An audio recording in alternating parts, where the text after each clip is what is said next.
When Jesus ascends the mountain and begins the Sermon on the Mount, the scene recalls Moses ascending Mount Sinai and returning to the people with the law. But Jesus does more than repeat the commandments, he fulfills them. Seated on the mountain as the true teacher, he speaks with divine authority, revealing not merely rules but the heart of the new law of grace, opening before us the path of authentic missionary discipleship.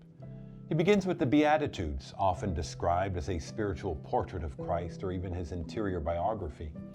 Every Beatitude is lived perfectly in him. At first glance, they appear paradoxical. They bless poverty, meekness, mercy, purity of heart, and even suffering.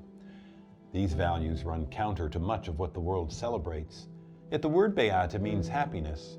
Far from denying joy, the Beatitudes reveal the true path to fulfillment in this life and the next.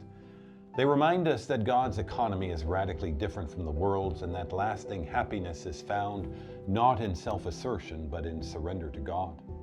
Today's responsorial psalm echoes the first Beatitude. Blessed are the poor in spirit, for theirs is the kingdom of heaven. The poor in spirit are those who recognize their complete dependence on God. They come before him not with hands that grasp or cling, but with hands open to receive and to give. They understand that every gift, every talent, and every success ultimately comes from the Lord. As we reflected last week, the kingdom of heaven is not merely a future destination, it is the living reign of God in our daily lives. To be poor in spirit, then, means to live each day aware that God is actively guiding, providing, and shaping our journey toward salvation. It means recognizing his providence in both blessings and trials and trusting that nothing in our lives is outside his loving care. With this mindset, life becomes a series of providential encounters. We begin to see every relationship, every interruption, every opportunity, and every challenge as a part of God's plan. We learn to ask in each moment, what is my Heavenly Father asking me to give or to receive right now? In this way, humility becomes not a burden, but a source of peace and freedom. The world prizes independence, control, and self-sufficiency. The gospel invites us instead into joyful dependence on God. Where the world seeks power, Christ teaches meekness.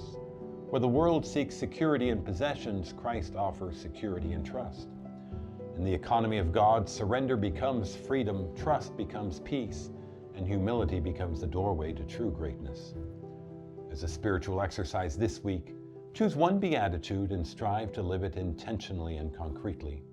In doing so, you will imitate Christ and take another step along the path to true happiness, holiness, and the fullness of life in him.